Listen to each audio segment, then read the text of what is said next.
The faint sound of piano music drifted through the thin walls of Lily's small apartment as she counted the tips from her morning shift. $23.40. Not great, but not terrible either. She tucked the money into an old cookie tin labeled school fund and glanced at the clock. She had exactly 45 minutes to shower, change, and catch the bus to her evening job. Lily Sullivan hadn't planned on working 2 jobs while trying to finish her music degree. But life had other plans. When her mother got sick last year, the medical bills piled up faster than autumn leaves. Their modest savings vanished within months. Now at 24, Lily juggled classes, practice hours, a morning job at a cafe, and evening shifts with elite catering. "Mom, did you take your medicine?" Lily called out as she headed to the bathroom. "Yes, dear. Hours ago." Her mother replied from the living room where she was folding laundry despite Lily's insistence that she rest. "Don't forget your black shoes for tonight." "You said it's some fancy party." "Right." Lily sighed, remembering the reminder from her boss, Diane. "Super fancy. Some big-shot real estate guy showing off for investors." The shower water ran lukewarm at best, but Lily had gotten used to it. As she washed her hair, she hummed a melody from Chopin that she'd been practicing for weeks.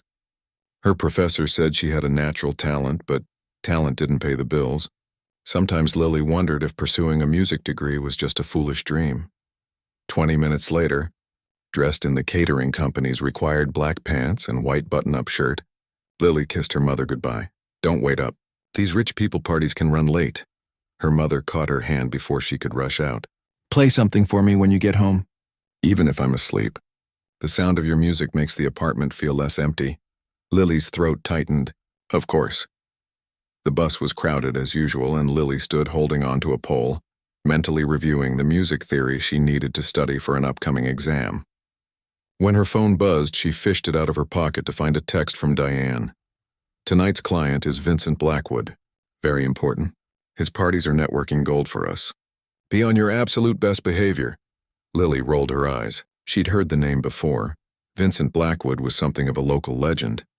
A self-made millionaire who had transformed the city's skyline with his luxury developments.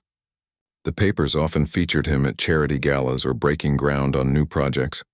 What they mentioned less often were the neighborhoods his developments had displaced or the historical buildings demolished to make way for glass and steel towers. The catering company's van was already parked outside a sleek downtown building when Lily arrived. Diane, clipboard in hand, was directing staff to load equipment. "There you are," she said when she spotted Lily. "You're on drinks tonight. Remember, smile, be invisible until needed, and never engage in conversation unless spoken to first." Lily recited the company mantra. "I've got it." "Good, this client tips extremely well when pleased. Last time each server got an extra $100. Lily's eyes widened. $100 would cover next week's groceries and bus fare with some left over for her mother's prescription copay. The catering team arrived at Vincent Blackwood's mansion 40 minutes later. Lily gasped involuntarily as they drove through wrought iron gates and up a winding driveway, lined with perfectly manicured hedges. The house itself looked like something from a movie. All clean lines, massive windows, and stone accents. A fountain featuring what appeared to be an abstract sculpture dominated the circular driveway. "Close your mouth, Sullivan. You'll catch flies," Diane whispered as they exited the van. "Remember, we're professionals. Act like you've seen $1 million home before." The interior of the mansion was even more impressive. High ceilings, artwork that probably cost more than Lily's entire education, and furniture that looked too perfect to actually sit on. The back wall of the main living area was entirely glass, offering a spectacular view of the city below. As the team set up, a woman with a sharp bob and sharper eyes approached. "I'm Ms. Rivera, Mr. Blackwood's assistant. The guests will arrive at 7. Mr. Blackwood expects everything to be flawless." Her gaze swept over the catering staff like a searchlight. The East Wing is strictly off-limits to staff. Servers should enter and exit through the kitchen only. Questions? No one had any. Good. Also, Mr. Blackwood has a special announcement tonight regarding his newest project, so there will be a toast at 9. Make sure everyone's glass is full by then. After Miss Rivera left, Diane gathered her team. "You heard her. Tonight is huge. This project Ms. Rivera mentioned is probably that new development downtown. Word is Blackwood's planning to tear down the old Harrison Arts Center and build luxury condos." Lily's heart sank. The Harrison Arts Center? Her mother had taught piano lessons there for years before getting sick. Lily herself had performed her first recital on that small stage when she was just 6 years old. It wasn't fancy, but it offered affordable music and art classes to kids whose families couldn't afford private lessons. But that's one of the last historic buildings in that area, Lily said without thinking. And so many community programs use that space. Diane shot her a warning look. Our job is to serve drinks, not comment on Mr. Blackwood's business decisions. Remember that. As 7 o'clock approached, Lily took her position near one of the drink stations, a tray of champagne flutes perfectly arranged. The first guests began to arrive, men in expensive suits, women draped in jewelry that caught the light. They spoke loudly about investments and vacation homes, barely acknowledging the servers as they took drinks from trays. By 8, the party was in full swing. Lily moved efficiently through the crowd, replacing empty glasses with full ones, collecting discarded napkins. She'd perfected the art of being present, without being noticed, a skill that served her well in this line of work. She was refilling her tray when she overheard 2 men talking nearby. "The Harrison Center deal is brilliant," one said. "That property has been undervalued for years. Once those condos go up, the whole neighborhood's value will skyrocket."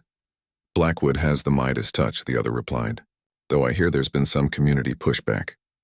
Petitions, letters to the editor, that sort of thing." The first man laughed. "People always resist change. They'll forget all about it once the tax revenue starts flowing." Lily bit her lip. The Harrison Center wasn't just a building.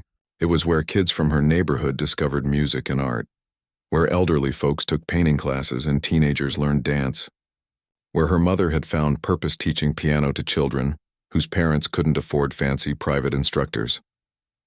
At 8:30, Vincent Blackwood himself made his entrance. Lily had expected someone older, but he couldn't have been more than 40. Tall, with dark hair showing just a touch of silver at the temples, he moved through the room with the confidence of someone used to being the center of attention. His smile didn't quite reach his eyes as he shook hands and clapped shoulders. "That's him," whispered Anna, another server. "I worked his holiday party last year. He tipped well but made one of the new guys cry when he dropped a tray." Lily watched as Blackwood worked the room. Something about his practiced charm felt hollow, like an actor playing a role. Still, she couldn't deny he had presence. When he spoke, people leaned in to listen. At precisely 9 o'clock, Ms. Rivera clinked a knife against a glass. The room gradually fell silent. "Ladies and gentlemen," she announced, "Mr. Vincent Blackwood would like to say a few words." Blackwood stepped onto a small raised platform at one end of the room.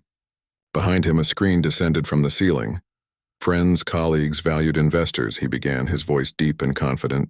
"Thank you for joining me tonight.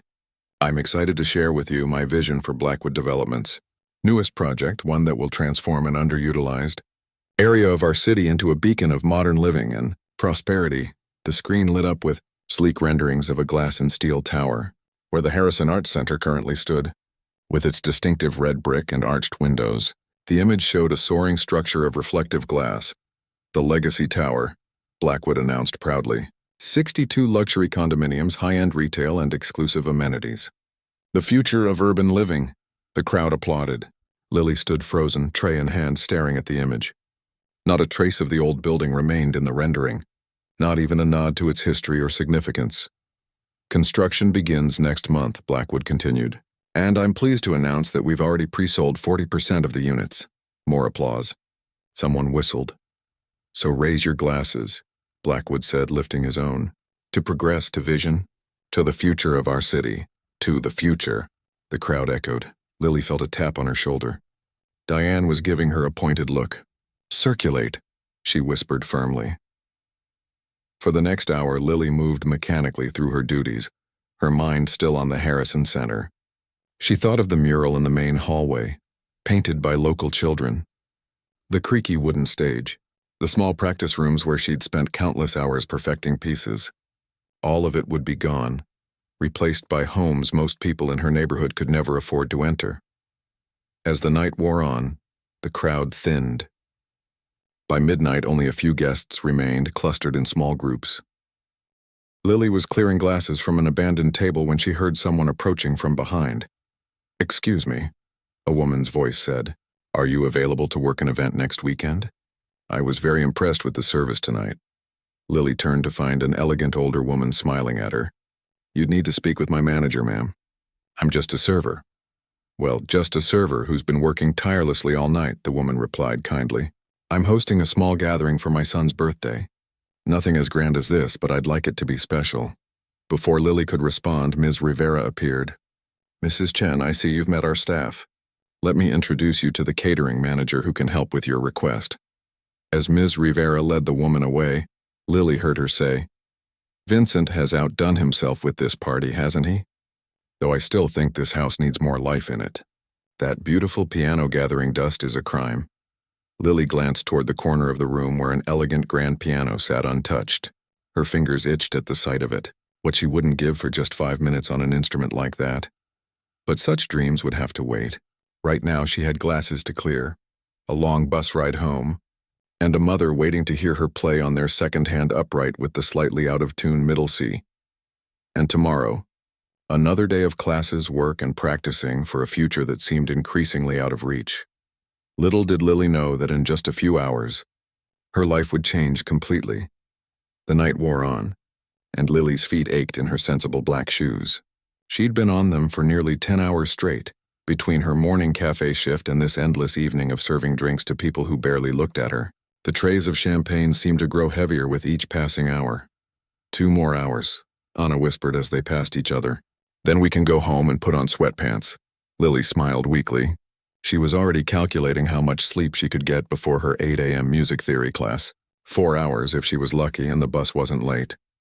The crowd had thinned somewhat, but Vincent Blackwood was still holding court near the floor-to-ceiling windows. He stood surrounded by a circle of admirers, gesturing grandly as he described some feature of his new development. The blueprints were spread across a glass table, weighted down with paperweights that Lily suspected might be actual crystal. Another round, Diane hissed, appearing suddenly at Lily's elbow. Mr. Blackwood's group needs refreshments. Lily nodded, heading to the kitchen to refill her tray. The caterer's staff moved with practiced efficiency around each other in the massive kitchen that was bigger than Lily's entire apartment. Gleaming stainless steel appliances lined the walls, and the center island alone could have seated her entire music theory class. Tray loaded with fresh champagne flutes, Lily headed back to the main room. She moved carefully, weaving through the remaining guests with the grace that came from years of practice, both as a server and as a pianist. Balance, poise, and awareness of the space around you were skills that transferred surprisingly well between the two disciplines. As she approached Blackwood's group, she caught fragments of their conversation. Community resistance is just noise, Blackwood was saying. The zoning board has already approved everything. Construction starts next month. What about the petition? Asked a woman in a midnight blue dress.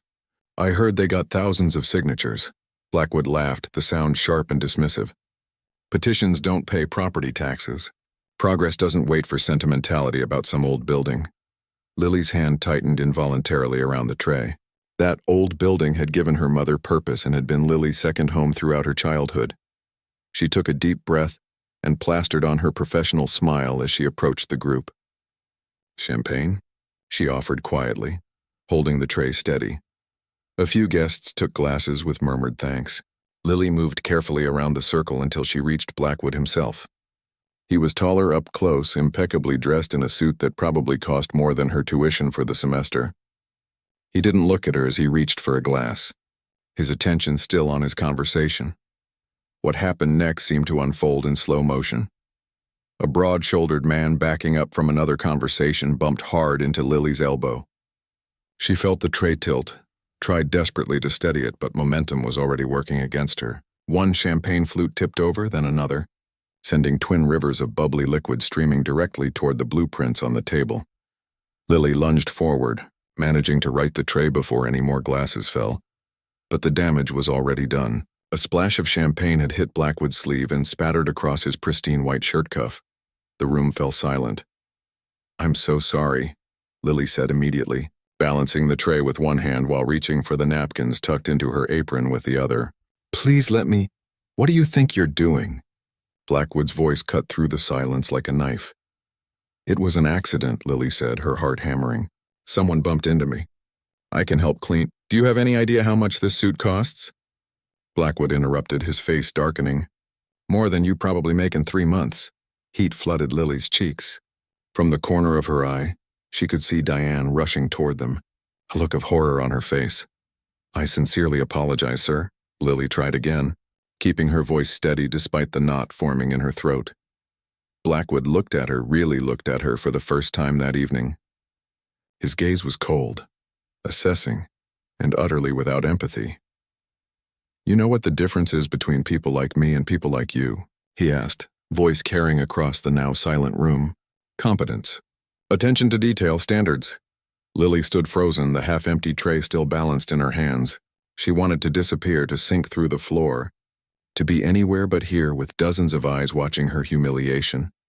If you can't even carry a tray properly, I'm not surprised you're stuck serving drinks instead of drinking them, Blackwood continued. He flicked at his wet sleeve with obvious disgust. This is why proper education matters, people. Without it, this is all you can aspire to. And apparently even that's a stretch. Someone in the crowd tittered nervously. Lily felt a rush of shame so intense it made her dizzy. She thought of her nearly completed music degree, the hours of practice, the scholarships she'd earned, the professors who praised her talent. None of it mattered in this moment, where she was just a server who had made a mistake. Mr. Blackwood, I assure you this isn't typical of our service, Diane cut in smoothly, appearing at Lily's side. Please allow me to help with your suit. We'll have it taken care of immediately. And who's paying for it if it's stained? Blackwood demanded. Certainly not her, I'd imagine. He gestured dismissively at Lily. Probably living paycheck to paycheck like most of her generation. No concept of responsibility or consequences. The injustice of his words burned through Lily's embarrassment. She thought of her mother at home, probably still awake despite her illness, waiting to hear Lily practice even though it would be well past midnight. She thought of the tuition payments she somehow managed to make each semester. The rent she never missed. The careful budgeting of every dollar that came her way.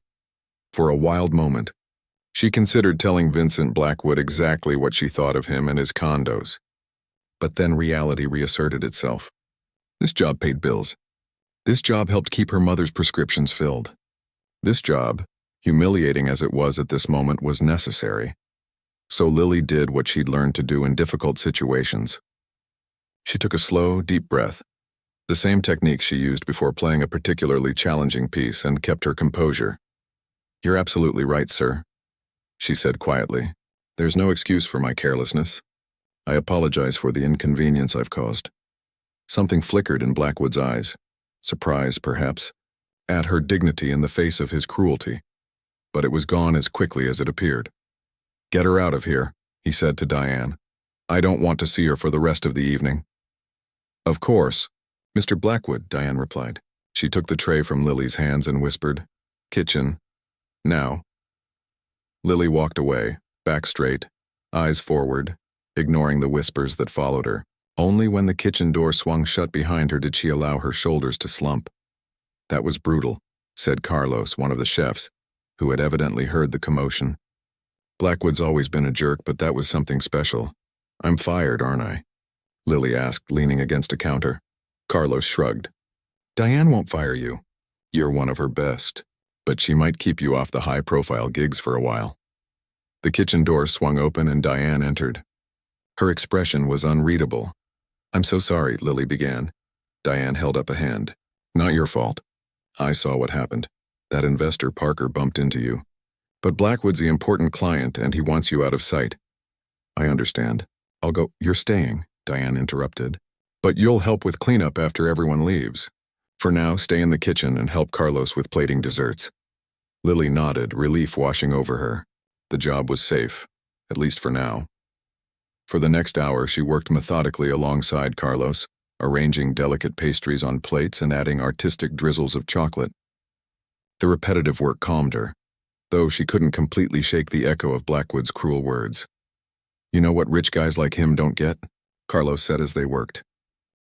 They think money makes them better than the rest of us. But being decent, that doesn't cost a thing, and he's bankrupt there. Lily smiled gratefully. Thanks, I just keep thinking about his comment on education. He has no idea I'm 3 credits away from my degree. In what? Music, piano performance specifically. No kidding? Carlos looked impressed. I played saxophone in high school. Not very well, but I loved it. They continued working, the conversation helping to restore Lily's battered confidence.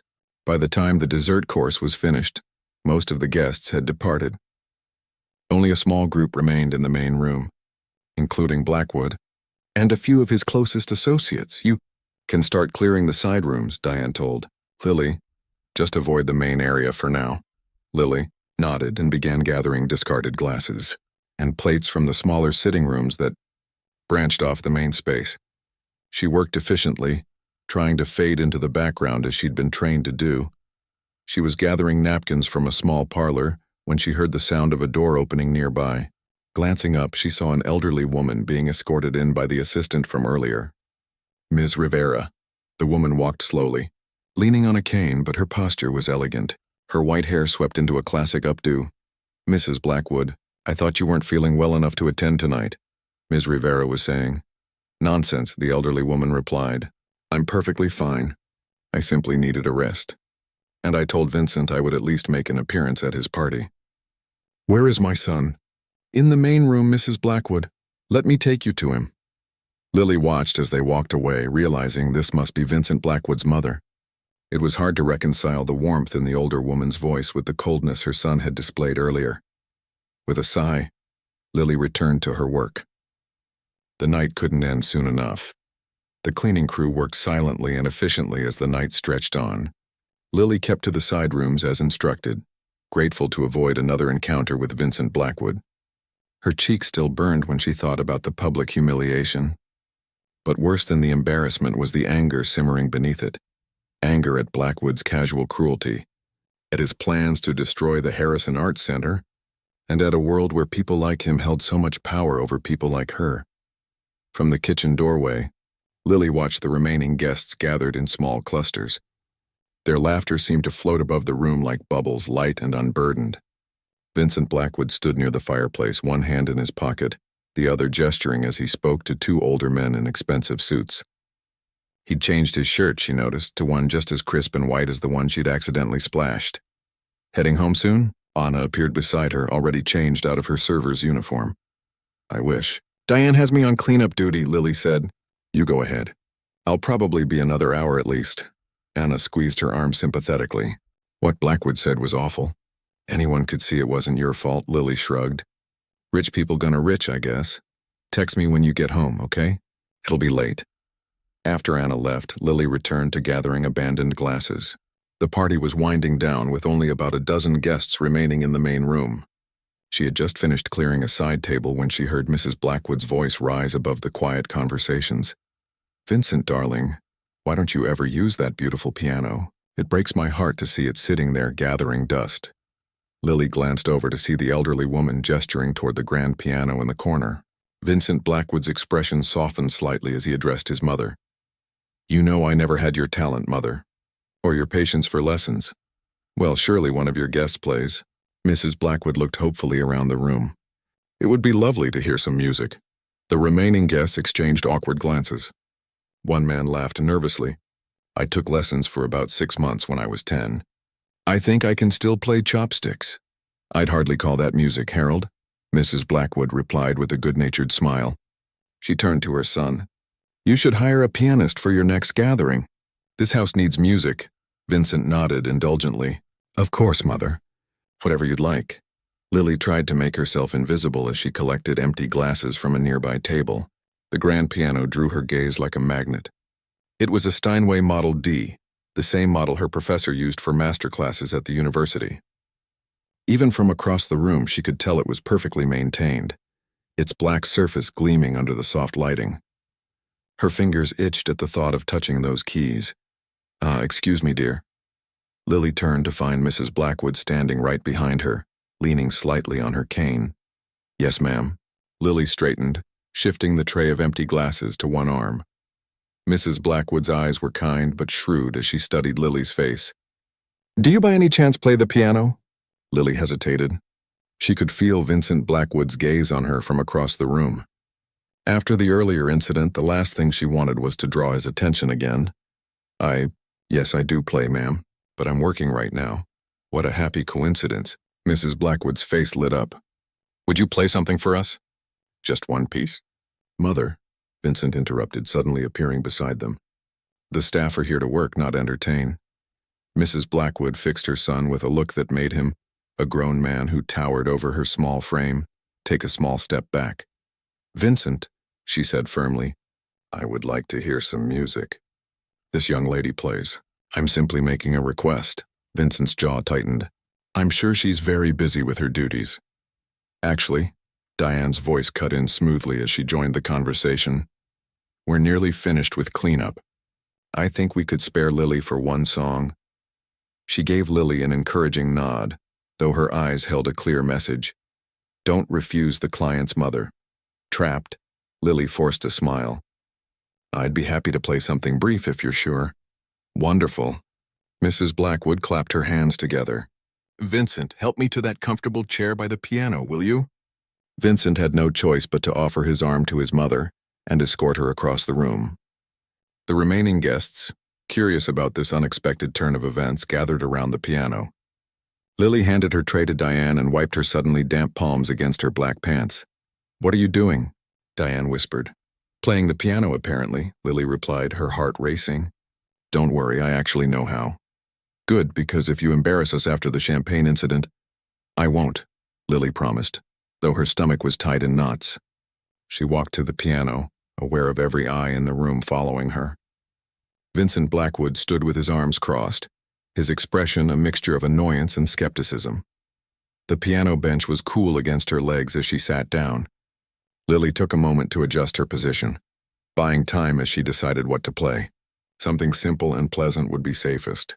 Maybe a Chopin nocturne or play whatever you love most, dear, Mrs. Blackwood encouraged from her seat nearby. Don't be nervous. Something about the old woman's kindness steadied Lily. She thought of her mother at home waiting to hear her practice even after midnight. She thought of the Harrison Art Center, with its worn practice rooms where she'd first discovered her passion for music. And she thought of Vincent Blackwood's dismissive words about her education and competence. Her hands hovered over the keys for a moment. Then, instead of the safe choice, Lily began to play Chopin's Ballade No. 1 in G minor, one of the most challenging pieces in her repertoire, and the one that most perfectly expressed the storm of emotions inside her. The opening notes flowed gently like a question hanging in the air. Lily's fingers moved with practiced precision across the keys, the muscle memory of hundreds of hours of practice taking over.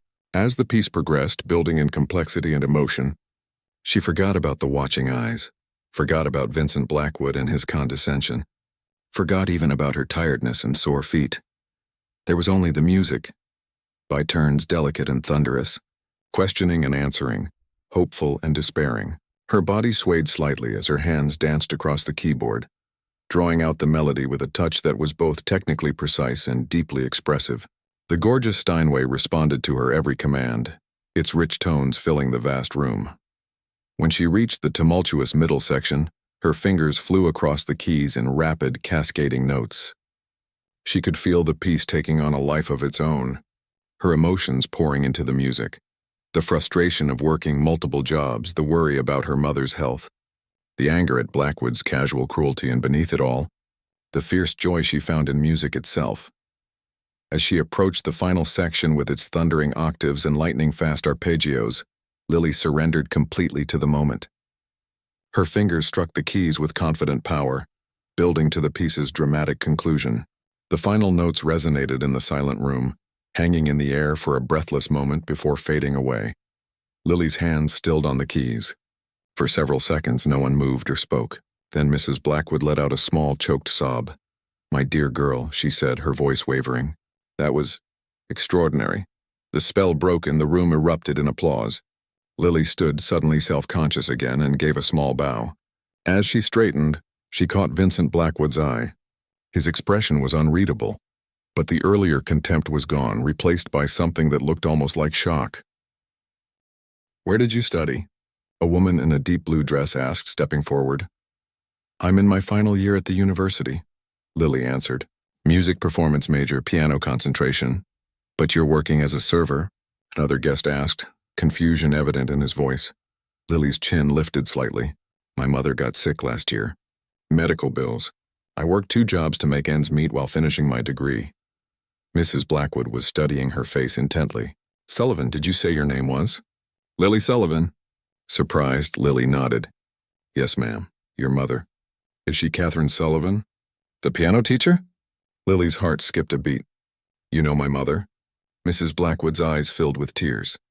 My dear, I was Catherine's teacher many years ago, before she married and took the Sullivan name. Such a gifted pianist she was, and now her daughter. She shook her head in wonder. The musical world is very small sometimes. Vincent Blackwood was watching this exchange with growing bewilderment. Mother, you know this young woman's family? Not just know, Vincent. Catherine Moore, Sullivan now, was one of my most promising students before I retired from teaching. She turned back to Lily. How is your mother, dear? She's recovering, Lily said, her voice thick with unexpected emotion. The treatments are working, but it's been a long road. A tall, elegant Asian woman stepped forward from the group. She'd been watching Lily with sharp, assessing eyes since she finished playing. My name is Grace Chen, she said, extending her hand to Lily. I direct the West Side Music Foundation. I'd very much like to speak with you about your future plans. Do you have a card? Lily shook the offered hand, feeling as though she'd stepped into someone else's life. I don't have a card, but I can give you my number. As Lily fumbled for her phone to exchange contact information, she noticed Vincent Blackwood still staring at her, his expression now troubled. For the first time that night, he seemed to be truly seeing her, not as a server, not as someone beneath his notice, but as a person of unexpected depth and talent. And for the first time since arriving at his mansion, Lily looked directly back at him without fear or deference, meeting his gaze with quiet dignity. Something important had shifted in the room, though neither of them yet understood just how much their lives were about to change. The room buzzed with conversation as people gathered around Lily, their earlier indifference replaced by genuine interest. The transformation was dizzying. Just an hour ago, these same people had either ignored her or witnessed her humiliation without a word. Now they pressed business cards into her hands and asked questions about her training and future plans. Really, it was quite remarkable. A man in a gray suit was saying to his companion, "You should have heard it," reminiscent of Rubinstein's interpretation but with her own voice. Lily stood by the piano, overwhelmed by the attention, answering questions with a politeness that masked her exhaustion. It was nearly 1 a.m, and she still had to catch the last bus home. The thought of her 8 a.m. class loomed like a shadow. If I could just have a moment, Grace Chen said, gently steering Lily away from the group. Her elegant appearance was matched by a calm, authoritative manner that parted the crowd naturally. Thank you, Lily said when they reached a quiet corner. It's all a bit much. I imagine so, Grace replied with a small smile. Especially after the earlier incident, Lily's cheeks warmed, so everyone had noticed that too. Let me be direct, Grace continued, her dark eyes assessing Lily with keen interest. Your playing is exceptional. Not just technically proficient, anyone with enough practice can achieve that, but emotionally intelligent. You understand Chopin's language, which is much rarer. Thank you, Lily said again, unsure how else to respond to such praise. The West Side Music Foundation provides scholarships and performance opportunities to promising musicians. We also offer teaching positions for those interested in education. Grace handed Lily a sleek business card. I would like you to audition for our Young Artists program. Lily stared at the card. The foundation was prestigious. Everyone in the music department knew about it. Getting into their Young Artists program could open doors she'd only dreamed about. That's incredibly generous, but... Lily hesitated. The audition fee is probably... There would be no fee, Grace interrupted smoothly. This is a direct invitation. And if accepted, the program includes a stipend. A stipend, Lily repeated, the word almost foreign to her ears after years of only paying out money, never receiving it for her music. Yes. Our foundation believes talented musicians shouldn't have to choose between pursuing their art and paying rent. Grace's expression softened slightly. Your situation is unfortunately common. Art requires both talent and resources, and too often, only those with the latter get to develop the former. Before Lily could respond, Mrs. Blackwood approached them, leaning on her cane. I hope I'm not interrupting, the elderly woman said, but I simply had to speak with you more, my dear. She reached for Lily's free hand and held it between both of hers. To think you're Catherine's daughter. How small the world truly is. You really were her teacher? Lily asked. For nearly 7 years, from when she was 12 until she left for college, Mrs. Blackwood confirmed. Such a dedicated student and so kind. She used to help the younger children with their practice. I lost track of her after she married, but I never forgot her playing. Lily felt a lump in her throat. Her mother spoke often of her beloved piano teacher, but had never mentioned the name Blackwood.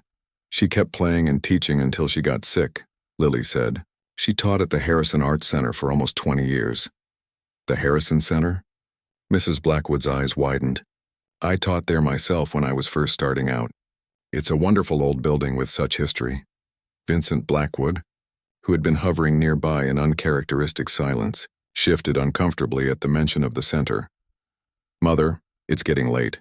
Perhaps we should continue this another time, he suggested, his voice lacking its earlier sharp edge.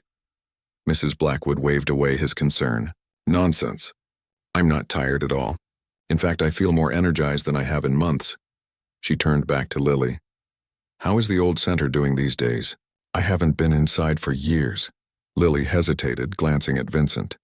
His expression had grown guarded, almost wary. It's still serving the community, she said carefully, though its future is uncertain.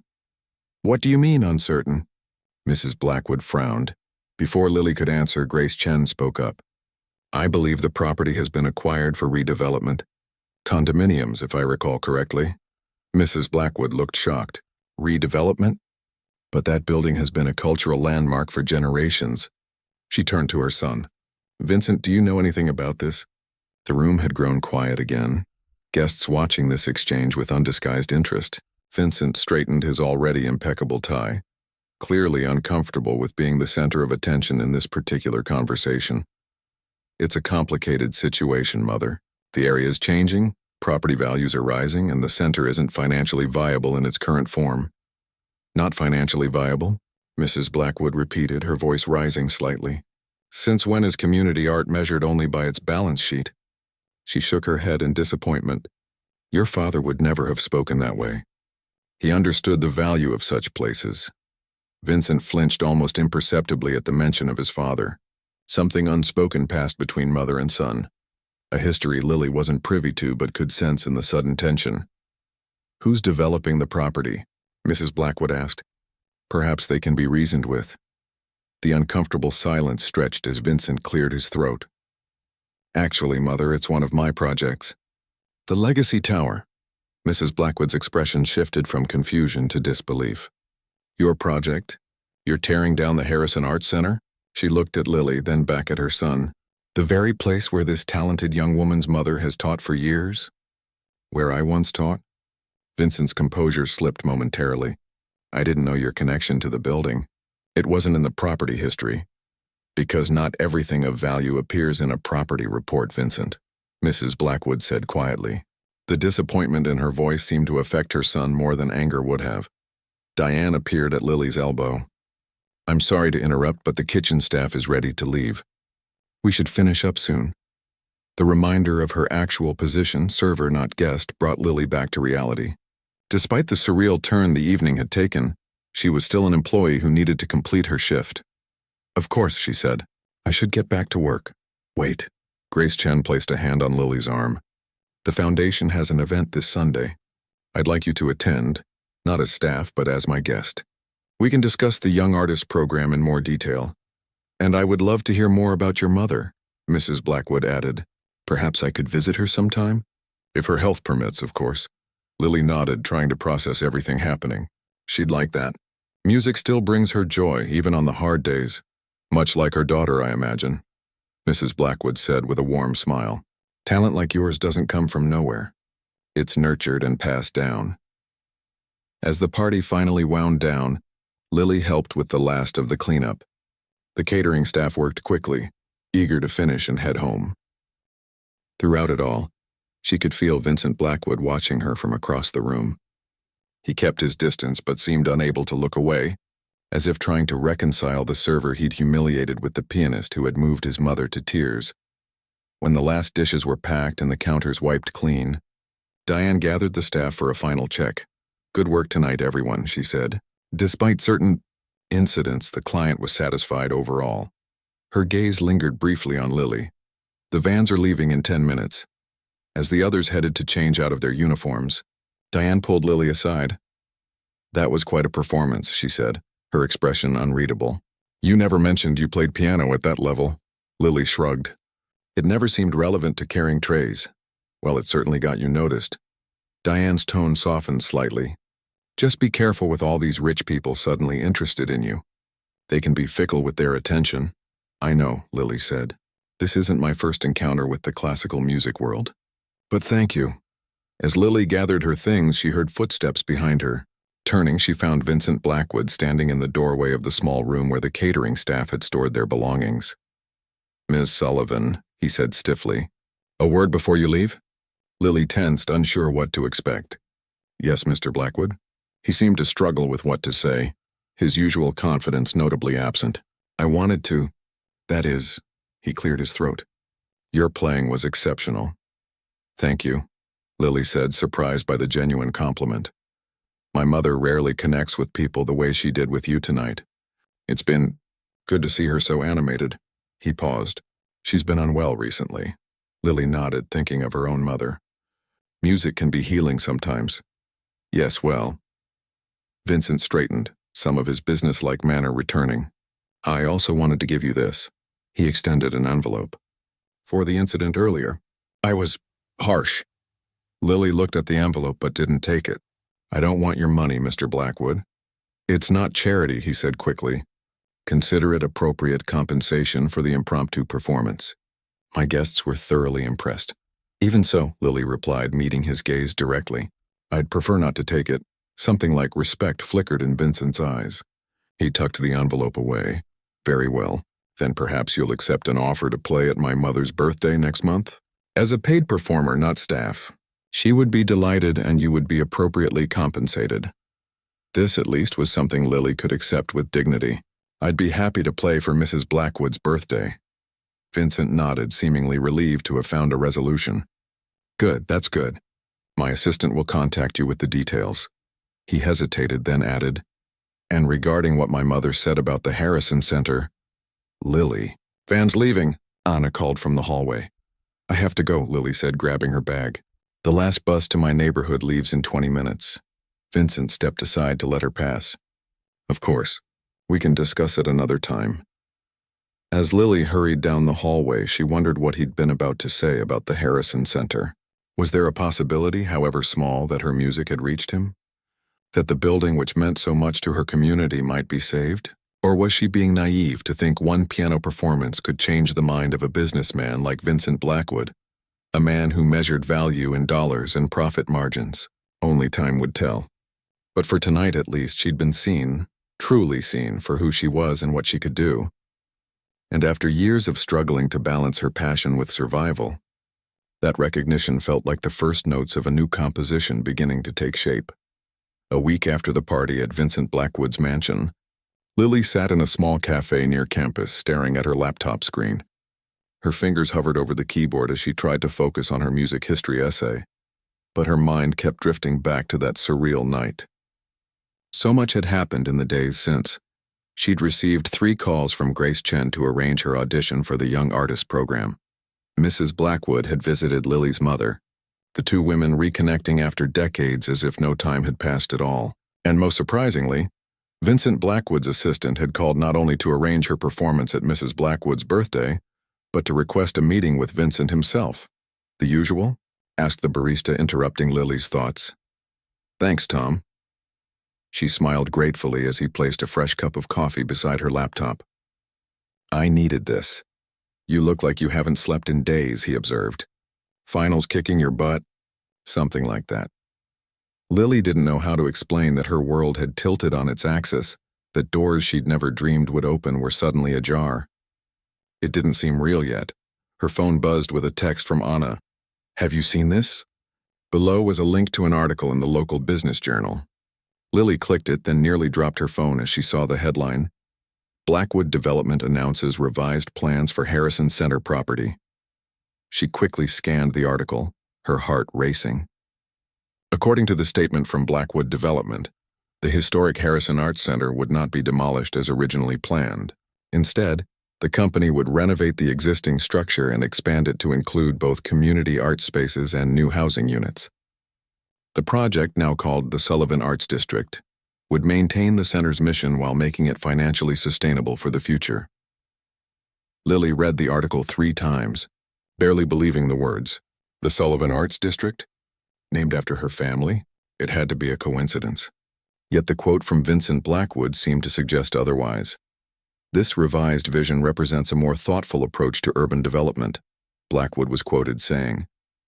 We've come to recognize that true progress means honoring our cultural landmarks while finding innovative ways to secure their future.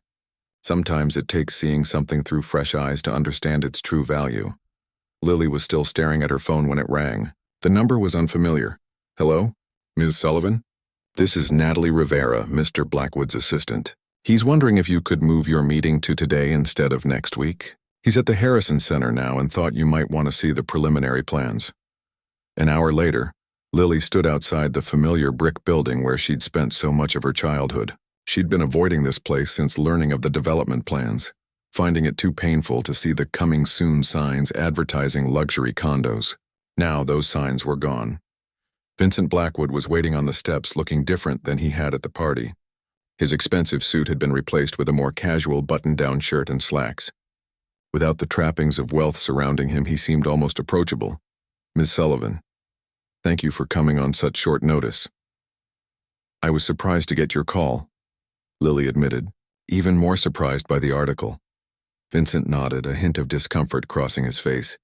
Yes, well, there have been some significant changes to the project. He gestured toward the door. Shall we? Inside, the old building was just as Lily remembered. Worn wooden floors that creaked in specific spots. Walls covered with student artwork. The smell of old sheet music and piano polish. But there were also large architectural drawings propped on easels in the main hall. As you can see, we're keeping the original structure, Vincent explained, leading her to the displays. The renovation will preserve all the practice rooms and performance spaces, but update the systems, heating, cooling, electrical, which are frankly dangerous in their current state. Lily studied the drawings, noting how the new design expanded the building upward and to the back, where there had only been a small parking lot. The upper floors will house 20 apartment units, 5 of which will be designated as affordable housing specifically for arts educators and students. Vincent pointed to a different section of the plans, and here we're adding a state-of-the-art recording studio that can be used by the community for a nominal fee. This is incredible, Lily said honestly. But why? Why the complete change of direction? Vincent was quiet for a moment. Would you like the public relations answer or the truth? The truth, please, he sighed, running a hand through his perfectly styled hair, a surprisingly human gesture for a man who'd seemed so coldly perfect at the party. The truth is, I've been reevaluating some things. My father built our company from nothing, but he always believed in balancing profit with purpose. Somewhere along the way, I lost sight of that balance. He looked around the old hall. After you played that night, my mother and I had a long conversation about my father, about this place, about what really matters. Your mother is a remarkable woman, Lily said. Yes, she is. She reminded me that my father paid for her piano lessons here when they were first married and struggling financially. The director at the time let him work on the building's maintenance in exchange for reduced tuition. Vincent shook his head. I didn't even know that story. There's a lot I never asked about. They walked through the building, Vincent pointing out features of the renovation while Lily shared memories of the rooms they passed. In the main performance space, a single grand piano sat on the stage, not as fine as the one in Vincent's home, but well-loved and regularly tuned. This is where I gave my first recital, Lily said, running her fingers lightly over the keys. I was 6 and terrified. I played Twinkle, Twinkle, Little Star with variations. My mother had to practically push me onto the stage. And now you play Chopin ballads that make people weep, Vincent observed. Quite a journey, Lily smiled. That's what this place does. It gives people a chance to grow into themselves. She turned to face him directly. Is that really why you changed your plans? Because of my playing that night? Vincent considered her question carefully. Your playing was the catalyst, but not the whole reason. It was seeing my mother's face as she listened to you. It was learning about your mother teaching here while battling illness. It was realizing I'd been dismissing the very things that shaped my own family. He paused. And yes, it was also being confronted with how quickly I judged you based on nothing but your uniform. You were pretty awful. Lily agreed, but without rancor. I was. Vincent actually smiled slightly. My mother made that abundantly clear after everyone left. She has a talent for loving criticism that's frankly terrifying. They shared a laugh, the tension between them easing further. So what happens now? Lily asked, gesturing to the plans. With the center, I mean. Now we move forward with the revised project. Construction starts in 3 months, and we've arranged temporary spaces for all the current programs during renovation. Vincent handed her a folder. Which brings me to the other reason I wanted to meet today. Lily opened the folder to find legal documents with both her mother's name and her own listed. What is this? The Sullivan Arts District needs leadership with deep community ties and artistic understanding, Vincent explained. Your mother has agreed to serve as a consultant during her recovery, but we need a full-time program director who can help shape the future of this place. Grace Chen recommended you for the position. Lily stared at him. I'm still a student. I don't have the experience to. You have a lifetime of experience with this center, plus formal music education, plus Grace's confidence in your abilities, Vincent countered. The position would start as part-time until you complete your degree, then transition to full-time with a salary that should eliminate the need for multiple jobs. Lily's mind raced, trying to process everything. This is a lot to take in, of course. Take all the time you need to think about it. Vincent checked his watch. I have another appointment, but please review the documents and let me know if you have questions. As they walked back to the entrance, Vincent added, Oh, and my mother wanted me to remind you about Sunday dinner. Apparently she and your mother have decided we should all become great friends. He rolled his eyes, but there was warmth in his voice. Outside on the steps, they paused. The afternoon sun cast long shadows across the street, highlighting the contrast between the historic brick building and the glass towers of Vincent's other developments nearby. I never thought I'd say this, Lily admitted. But thank you, Mr. Blackwood. Vincent, please. He extended his hand, and I should be thanking you. Sometimes we need someone to play the right notes to remind us of who we're supposed to be. As they shook hands, Lily thought about how differently they'd interacted just 1 week ago. He dismissive, she invisible. Now they stood as equals, brought together by music that had bridged worlds that seemed impossibly far apart. Later that evening, Lily sat at her old upright piano at home, her mother in her usual chair nearby. As her fingers moved across the familiar keys, she played not Chopin or Mozart, but an original composition that had been forming in her mind all day, a piece about transformation, second chances, and the way music could break down walls between people who never expected to understand each other. Her mother closed her eyes, listening. That's beautiful, Lily. What do you call it? Lily smiled as her hands continued to shape the melody. I'm thinking of calling it The Legacy.